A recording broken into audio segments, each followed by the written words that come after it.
Wasabi wallet. Unfairly private. What's up, everyone? I'm Ben with BTC Sessions, and this is your daily session.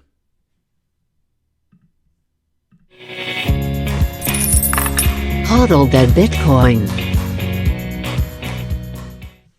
Before we dive in, of course, shout out to sponsors of the show, LEDN.io. This is where you can use your Bitcoin for a few different services. They've got Bitcoin savings accounts to earn interest on your Bitcoin. They've got Bitcoin-backed loans, and this was the first service I ever used for them.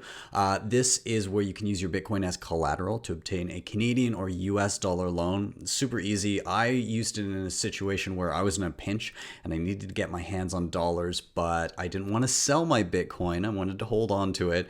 So I was able to plunk my Bitcoin into a dedicated address that I could audit 24/7, doesn't get rehypothecated.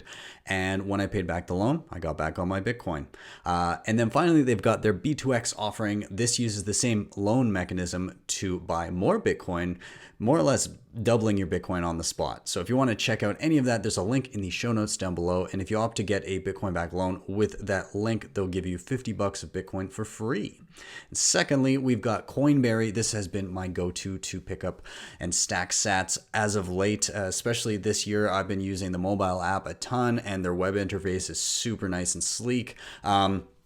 So a few things that really stick out to me when it comes to Coinberry, and by the way, this is just in Canada, so sorry anybody outside of Canada, but besides that, I really love a few things about this. Number one, the speed at which I can fund my account. So e-transfers for me are super, super convenient and easy to use. In my experience, have only ever had to wait around 20 minutes funding my account. That can vary based on your bank, but yeah, super convenient. And the second thing that I really love is their dollar cost averaging feature. They call it autopilot, and you can essentially fund your account, set the interval, set the amount, and it'll just buy for you on the spot there every day, week, month, whatever you prefer, and it takes the emotion out of stacking your sats. So if you want to check them out, they've also got one of the best incentives for signing up that I've seen out of really any company so far. It's after your first $50 purchase, they will give you $20 for free. So if you want to check that out, there's a link also in the show notes down below. With that, let's dive into the news. This is one of my favorite things that I've seen in quite some time. So kudos to American Hodl and all you Bitcoiners out there. So what happened was Hodl was doing his thing, swinging his big dick on the internet, talking about, how great Bitcoin is. And then he stacked a ton of Bitcoin. And then he got this response from a guy, ANCAP Children, on Twitter, and he said, you can only respect when a man puts his money where his mouth is. I salute you, sir. And if minimum wage in my country wasn't $2,500 US per year, I would be buying sats like a crazy person. And then he went on to say, I've been doing my part though. I'm not all talk. It took me 2 months and almost nothing, and it's almost nothing, but here's what I got. Greetings from Colombia. I will never let them steal my money again. You inspire me for real. And he shared a screenshot of his wallet at the time, which has just over $19 US dollars worth of Bitcoin. That is 0.0026, so on and so forth. So, given his means, he was able to, over a couple months, save up about $20 worth of Bitcoin. At that point, you see Hodl reply to him, and he says, send me an address, to which he does.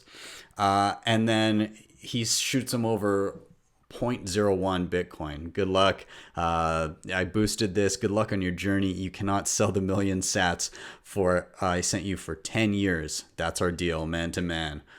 At that point, Hodl shared out the address, and he said, Atlas is a Colombian Bitcoiner who's been working hard to stack. He's not asking for anything. I just decided to donate to him 1 million sats, and then Anon Bashko donated $12 worth. Show him some love if you're in the mood. This kind of shit can change somebody's life. And the result, within a day, between the on-chain donations and Lightning donations, ANCAP has confirmed to me that he got 99 million Satoshis. This is the final million sats right here. 21 million Bitcoins ever, and Atlas now has one. Life changed, family tree changed. Fuck, I love Bitcoiners. And this is one of the coolest. I love stuff like this. Every once in a while, Bitcoiners will just focus in on one point and make a difference with an individual, and this is super cool to see. So congrats to ANCAP. Yeah, full coiner, a whole coiner. Congratulations. When the national minimum wage of his country is $2,500 a year, he's got a whole Bitcoin. And the deal is no spending for a decade. Ooh, that's going to be a tough one. The other thing that some people brought up here is given that it was a single address, which you can see on the blockchain right here, you can look at all the inputs and outputs there. And indeed, there's about 0.946 Bitcoin in there, plus the Lightning that he received. Is the question of security and OPSEC. This was a very public thing, a great thing, but a very public thing. And I believe Trezor sent him over a device to secure it with. But also, there's the question of what do you do at this point? Do you mix it? If somebody in his country knows that he got this and has malicious intent, could they, $5 wrench attack him? All of that, yes. There's the question of, do you do something like a multi-sig with something like Casa or Unchained? All good questions. I think he's just taking it slow at this point. A lot of people have brought him some resources to read through, and I think he's just trying to digest it all. So lots to consider there, but all in all, really super awesome to see. I love stories like this. You guys are great. Okay, let's move on. A little bit more of a sad story here, at least for me anyways, because I was using these guys early on. The Bitcoin startup Purse is going to shut down after a 6-year run. So they're quoted as saying, "It was a business decision, nothing funky going on." That's from Eduardo Gomez.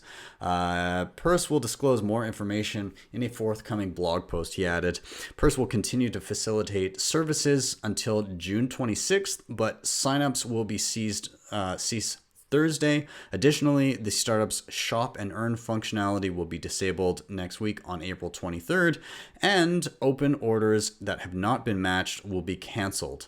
Yeah, unfortunately, these guys are shutting down. If you guys are unfamiliar with Purse, by the way, what they did is they matched buyers and sellers of Bitcoin, and the way that they did it is they allowed you to create a wish list on Amazon. And then if somebody bought your wish list with Bitcoin, you would pay them, but you would pay them a discounted price. So the idea was somebody who has a tough time getting their hands on Bitcoin could simply buy an Amazon order for you, and then they would receive Bitcoin, although a lower dollar amount of Bitcoin. So it was cool to use, and for early adopters of Bitcoin that just wanted to ensure that they could indeed use it and spend it and buy real world things with it, this was a good method to do it. And you could get some pretty good deals on Amazon by doing this. But if you weren't replenishing on the regular, then, years down the road, as with myself, I'm going, oh God, what did I spend my Bitcoin on?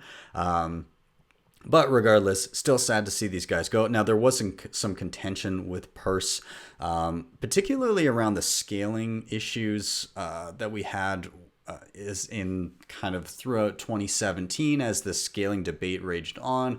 And obviously on-chain fees did go up considerably towards the end of the year because you didn't have transaction batching, you didn't really have widespread usage of SegWit, you didn't have release valves like Lightning and Liquid, but now we have all of those things.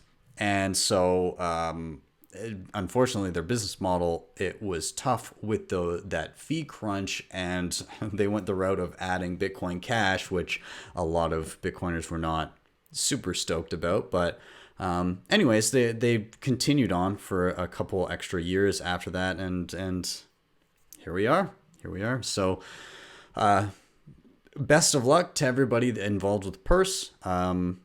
Yeah, you guys built something cool, and I hope that you guys will be able to go on and build some more cool stuff in the future. Let's move on here. This isn't exactly Bitcoin news, but it's insane nonetheless. So this article was from an hour ago. Well, no, it's probably more than an hour ago. Let me just refresh here. It was 4 hours ago, and the title of this article on Cointelegraph: Bitcoin now buys 600 barrels of oil, of crude oil, as prices fall below zero. So that's kind of a disconnected title, but regardless, the price of crude oil dropped so much that you were able to buy 600 barrels of oil with a single Bitcoin, and oil in other areas has dropped below zero. And so further to that, it's dropped even more. So this is Joe Weisenthal, and he kind of was tweeting about this as it happened, but I'm just going to read a few of his tweets. This oil crash is incredible. West Texas oil for May delivery has fallen below $8 a barrel, but you can see by comparing May delivery versus June how much of this is about there being physical oil that's about to be delivered and almost nobody having a place to store it. And then continuing on, holy crap, it's now below $6 a barrel. And then he posted a Bloomberg article about refineries rejecting barrels at historic pace because the levels are pretty much to the brim. They can't store anymore. There's too much oil storage at this point. Now below $5, now below $3, now sub $3. Now he goes on to say, crazy to think that if you bought oil for May delivery last night around 9 p.m., you're already down 83%. And now, it dropped 80%, more than 80% in a few hours. And then at last we saw it was below $2, although I think it's come up a little bit since then. Just absolute insanity. So let me just refresh this chart here. Are you serious? $1.26. I don't even, that's 93% drop. That is absolutely insane. And then not any better here where I am in Alberta. We have the oil sands. And so the premier of my province tweeted out 13 hours ago, Western Canadian Select oil is now trading at negative prices. Killing and delaying pipelines landlocked us. COVID-19 collapsed demand. The Russian-Saudi Prince war surged supply, filling up inventories. The future of hundreds of thousands of Canadian jobs is at stake. And indeed, the oil, Western Canadian Select, it is negative. Now you may be wondering, how the hell do you have a negative price on something? That's when the cost of shutting down production is actually more expensive than paying somebody to take away your oil. And that's kind of the place where we're at right now. You can more or less, if you're willing to store it, you can get, at the time of the tweet, it was a -1 cent, but I saw it as low as -15 cents. I'm not sure what it's at right now, and I'm not going to go searching for it, but unprecedented times. This is absolutely insane. Anyways, let's move on from there.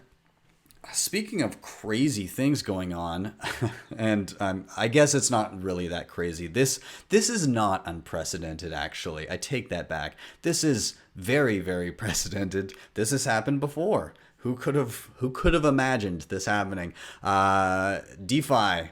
And more money has been stolen from another DeFi platform. A ton of Ether stolen. $25 million, actually. And the attack appears to very much be the same as the original Ethereum hack that caused or incited the fork between Ethereum and Ethereum Classic, in which somebody drained a smart contract repeatedly.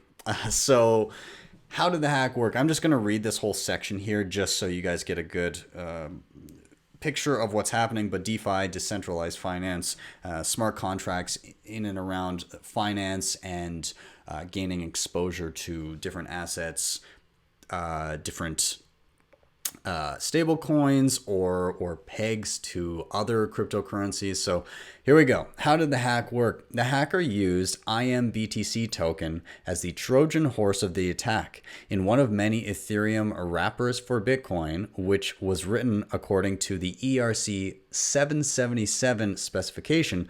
This is considered a more advanced but also more vulnerable version of the common ERC20 standard, especially when used in a decentralized finance context. The hack exploited this by combining it with a crucial flaw in LEND-F-ME's contracts and how they updated their user balance.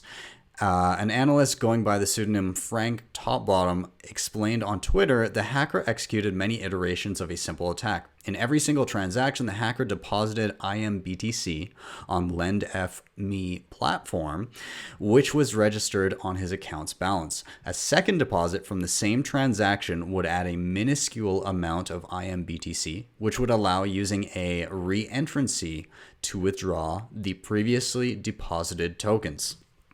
Crucially, the contract failed to update the hacker's balance when withdrawing money. He was thus free to deposit the BTC again, doubling his balance each time. Eventually, the hacker siphoned off the entirety of the IMBTC present on the platform, amounting to some 291 IMBTC, which is around $2 million, according to the analyst. He then continued to perform the same attack, which at this point simply inflated his balance until its value covered the entirety of the funds held in the protocol. Finally, he used the fake balance as collateral.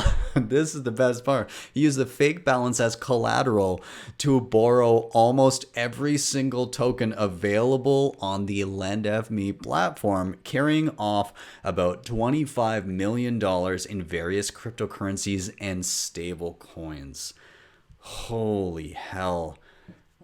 I don't really know what to say with this, but it is funny that it's more or less the same kind of siphoning mechanism that you saw with the DAO hack back in 2016. And for those of you unfamiliar, people piled a ton of money into a decentralized autonomous organization. And the way that it worked is if you wanted to split off because you didn't agree with the allocation of capital within this digital corporation, you could split off your own company with your capital. But there was a mechanism that didn't recognize the withdrawal of your capital quick, and the hacker was able to siphon his capital over and over and over again, gradually siphoning off everybody else's money until it was stopped, and then they had to decide what to do, and Ethereum basically stopped and refunded everybody from that smart contract, whereas Ethereum Classic left the hack as is under the ethos of you shouldn't be able to reverse a blockchain. So technically speaking, Ethereum Classic at the time was the backwards compatible original Ethereum. And Ethereum itself was the fork and the new protocol. So anyways, now the hacker has already been partially busted. So he wasn't, it looks like he was using a VPN, but the VPN, because every time that he executed this, it was through the same IP address, but it doesn't look to be his. So it's probably a VPN, but that VPN may be subject to warrants to give up information on that part. Yeah, and he's had some trouble trying to cash in some of the money. He also sent some back as a symbolic gesture. Yeah, so I don't know. Yeah, it seems like there's a little bit of a digital trail here that they can crack down upon. We'll see. We'll see what happens. Never a dull moment. Now, I wanted to finish off with a couple good articles here. This one from Marc Andreessen, from Andreessen Horowitz, is pretty good. And he's just talking in general about kind of Western civilization and the lack of proper allocation of capital through this whole crisis that we've gone through, and how it's time to build again, and how what we've decided to build has maybe not been some of the best choices. He definitely wants to get away from regulatory capture and misaligned incentives there. One of my favorite quotes out of this article, he mentions, in the US, we don't even have the ability to get federal bailout money to the people and businesses that need it. Tens of millions of laid off workers and their families and many millions of small businesses are in serious trouble right now, and we have no direct method to transfer them money without potentially disastrous delays. A government that collects money from all its citizens and businesses each year has never built a system to distribute money to us when it's needed most. Pretty apt point. He goes on to talk about how whether you're left or right, each side kind of has certain mindsets that can get in the way of innovation. And he alludes to kind of with right-wing aversion to change, and the left-wing lean towards, I don't want to say statism, but reliance on the state and public infrastructure. And his call to both of them is on the right to be more open to change and to new ways of doing things and discovering better ways of doing things. And to the left, if you're kind of more pro-state, prove that you can do it better in an environment of actual competition. If it's state funded, great. Is it better than what can be done privately? And prove that out. And yeah, I'd agree. I think it should be a meritocracy. I think the things that are best should be built, and I don't think that you should have a system that favors one over the other. It should be whatever is valued most in the market. And to that point, I quite like the issue of the Bent today. I know I've been mentioning Marty Bent and TFTC a lot in the show lately, but he has a way with words. And so I just want to read this to finish out the episode here. The title of this is "The State is a Bad..." Oh, Marty. He got an extra letter in there. "The state is bad at distributing money." Okay, I'll give you that one. Anyways, in this financial crisis and the response to it by the state, if this financial crisis and the response to it by the state has highlighted anything, is that the state is a terrible allocator of capital. I had already held this belief pretty strongly before the onset of the crisis, but it is always stunning to see just how inefficient and corrupt the state can be when it comes to allocating capital. At a time when there are tens of millions of Americans out of work and struggling to get by, those in charge of drafting up bills and plans are playing political games to make sure they get their special interests are taken care of, holding bills hostage for weeks.